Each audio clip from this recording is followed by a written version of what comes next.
Hello movie lovers, welcome to new video of my channel movie magic মোমেন্টসে আপনারা সবাইকে স্বাগত জানাই। তো আজকের এই ভিডিওতে কথা বলবো 12 সেপ্টেম্বর বেরিয়েছিল কৌশিক পিগালাপাতির তোমার মুভি কিষ্কিন্ধাপুরী, যে তেলেগুর যে সিনেমাটা, তো সেইটার ব্যাপারে কথা বলবো এই ভিডিওতে। তো চলুন শুরু করা যাক, লেটস বিগিন। তো বেলামকন্ডা শ্রীনিবাসের নতুন হরার অ্যাটেম্প কিষ্কিন্ধাপুরী, ফলক্লোর, মিস্ট্রি আর সার্ভাইভাল হরারের একসাথে।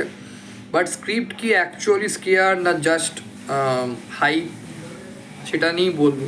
দেখুন, সবচেয়ে বড় কথা, আমাদের বলিউডেও প্রচুর হরার মুভি হয়, তেলেগুতেও হরার মুভি হয়, সাউথেও হরার মুভি হয়, কিন্তু ওদের হরার মুভি বা আমাদের হরার মুভির সাথে তফাৎ এটাই, ফার্স্ট জিনিসে যেটা ওরা বেরিয়ে সেটা হচ্ছে গল্প, তারপর দেখানোর পদ্ধতি, তারপর ডিরেকশান, তারপর রিয়ালিস্টিকভাবে শ্যুট করা, অতিরিক্ত কোনো কিছু ওভার দ্য টপ না, তারপর একটা ওই ওদের বইয়ের মধ্যে একটা নিজস্ব ভিশন থাকে, যেটা আমাদের বলিউডে হরার মুভি ভালো আছে বেশ কিছু, কিন্তু তার মধ্যে কোথাও আপনি অন্যান্য হরার মুভির সাথে একটা মিক্সচার পাবেন, তো যেটা এখানে তেলেগু আর সাউথের হরার মুভিতে অতটা দেখা যায় না।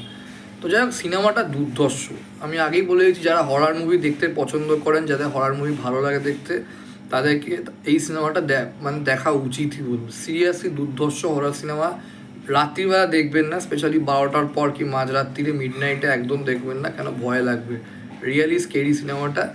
আপনি যখন আপনার মনে হয় যে এই সময়টা আমার ভয় লাগছে না অতটা, তখন দেখুন সিরিয়াস। এটা সন্ধ্যাবেলা দেখুন বা বিকেলে দেখুন বা সকালে যদি ছুটির দিন দেখুন, নইলে মিডনাইটে দেখবেন। এটা রিয়েলি স্কেরি হরার মুভি। গল্পটা হচ্ছে এখানে কিষ্কিন্ধাপুরী একটা ফিকশনাল গ্রাম, একটা ফিকশনাল গ্রাম বুঝতেই পারছেন, একটা কাল্পনিক ব্যাপার, ওই নামে কোনো অ্যাকচুয়াল গ্রাম নেই। তো যেখানে সুবর্ণা মায়া বলে একটা রেডিও স্টেশন আছে, যেটা অ্যাকচুয়ালি হন্টেড। এটাতে একটা স্পিরিট আছে, এবং সেই স্পিরিটটা রেডিওতে ভয়েস ওভার দেয়, তার আওয়াজ রেডিওতে আসে, এবং সেই আওয়াজটা প্রচণ্ড স্কেয়ারি, ভয়ানক। এবং সেটার সাথে সাথেই তোমার এটাতে একটা স্পিড আছে যে রেডিও ইউজ করে কমিউনিকেট করার চেষ্টা করে, যে সুবর্ণ মা রেডিও স্টেশনের মালিক যে। এবার ওখানে এই স্পিডটা সবাইকে মেরে ফেলে, ফার্স্ট সিনটাই যেটা দেখানো হয়, 4-5 জন লোক ওখানে ওই হন্টেড রেডিও স্টেশনটায় ঢোকে, রেডিও চালু করার চেষ্টা করে। রেডিওটা আচমকা চালু হয়ে যায়, সেখানে একটা মেয়ের গলার আওয়াজ আসে, এবং তারপর একটা স্পিরিট ওই 5 জনকে মেরে ফেলে, এবং 5 জনকে মারার পর তাদের যে বডি দেহগুলো এক্স্যাক্টলি তোমার স্বস্তিকার যে শেপটা হয় সেইটার মতন সাজিয়ে দেয়। এবার ওই রেডিও স্টেশনটা পুরোপুরি পার্মানেন্টলি ক্লোজড হয়ে যায়। তারপর 30 বছর পর রাঘব এবং তার গার্লফ্রেন্ড, নাম হচ্ছে তোমার মাইতু, যে ওরা একটা ঘোস্ট ট্যুর ওয়াকিং কোম্পানিতে কাজ করে, যারা অ্যাকচুয়াল কিছু অ্যাবান্ডান্ট জায়গাতে নিয়ে গিয়ে ভূতের এক্সপিরিয়েন্স দেয়।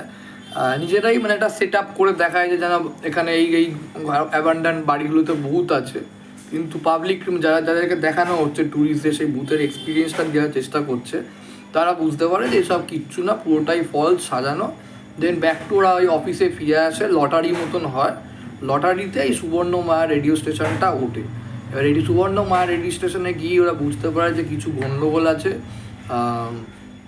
তারপর নানা রকম আনইউজুয়াল কিছু ঘটনা ঘটতে থাকে, সেটা আমি আর বলছি না। যে সমস্ত ট্যুরিস্টগুলোকে ওরা নিয়ে গেছিলো তারা এক এক করে মারা যেতে থাকে, এবং প্রত্যেকের বডিটাই এরকম একটা স্বাস্তিক শেপে রেখে দেয়। বা এটার পেছনে কী রিজন, কী স্টোরি লুকিয়ে আছে, সেটা তো আপনারা দেখতে গেলে দেখতে হবে। এই কৌশিক পিগালাপাটির কিষ্কিন্ধাপুরী তেলেগু হরার মুভিটা দুর্ধর্ষ সিনেমা, মারাত্মক বলবো। সিরিয়াসলি স্ট্রেংথ হচ্ছে, আমি মনে করি ম্যাক্সিমাম প্র্যাকটিক্যাল টেনশন এবং খুব সুন্দর এডিটিং বইটার। সিজিআর কাজটা আরেকটু বেটার হতে পারতো, যেহেতু বাজেট কম বলে হয়তো সেরকম করেনি। কিছু জাম্প স্কেয়ার আছে যেগুলো একটু প্রেডিক্টেবল। অভিনয় খুব ভালো হয়েছে, নাকি তেলেগু খুব বড় স্টার, এই ছেলেটার নাম হচ্ছে বেলামকন্ডা, তো দারুণ নাকি বড় স্টার। আমি তো তার অত সিনেমা দেখিনি, কিন্তু এই প্রথম দেখলাম, খুব ভালো লেগেছে। অভিনয়ের স্ক্রিন প্রেজেন্স, ডান্সিং স্কিলস, হরারের সময় তার যে মুখের এক্সপ্রেশন খুব ভালো। তারপর বলবো টুইস্টটা দারুণ আছে গল্পের। বলছি না, হরারের সিনগুলো এত সুন্দর না, আপনার যেটা মনে হচ্ছে হয়তো কিছু একটা হবে, ওটা অ্যাকচুয়াল টুইস্ট হয়ে দাঁড়াবে বেরো। তো সেটা মারাত্মক, হরারের সিনগুলো জাস্ট দুর্ধর্ষ দেখিয়েছে বলবো। মানে শেখা উচিত যে কীভাবে জাম্প স্কেয়ার বা অতিরিক্ত হাই মেকআপ ছাড়াও ভয় দেখানো যায়। এই মুভিটা দেখলে বলিউডে শেখা উচিত বলবো।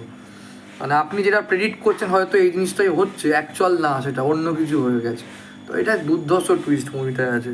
তো ক্লাইম্যাক্সে action plus horror plus emotion powerful impact দিয়েছে। ডায়ালগ কিছু জায়গায় একটু ফোর্সড লাগবে, অ্যাটমসফিয়ার আমি বলবো খুবই ভালো, ভূতের জন্য আইডিয়াল। মিস্ট্রিটা খুব ওয়েল স্ট্রাকচার, ক্লাইম্যাক্সও ভেরি গ্রিপিং। রাইটিং ডিপার্টমেন্ট ভীষণ ভালো হয়েছে।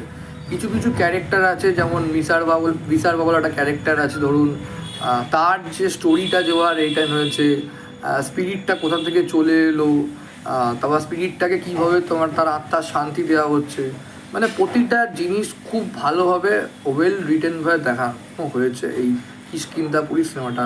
স্কেয়ারি সিনগুলো জাস্ট ফাটাফাটি।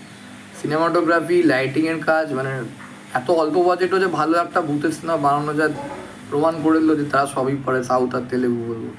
তো খুবই ভালো একটা সিনেমা। আমি বলবো যারা হরার সিনেমা পছন্দ করেন তাদের এই মুভিটা অবশ্যই দেখা উচিত। কৌশিক পেগালাপাটির বই, তেলেগু সুপারস্টার, নাম হচ্ছে বিলাম কন্ডা শ্রীনিবাস, বইটার নাম হচ্ছে কিষ্কিন্ধাপুরী। হন্টেড রেডিও স্টেশন নিয়ে গল্প, দেখা দরকার। Thank you so much. ভিডিওটা ভালো লাইক করো, কমেন্ট করো, শেয়ার করুন, চ্যানেলটাকে অবশ্যই সাবস্ক্রাইব করে রাখো ফর ফিউচার। আপনারা যদি বইটা দেখে থাকেন তো বলবেন আপনাদের কেমন লেগেছে কমেন্ট বক্সে।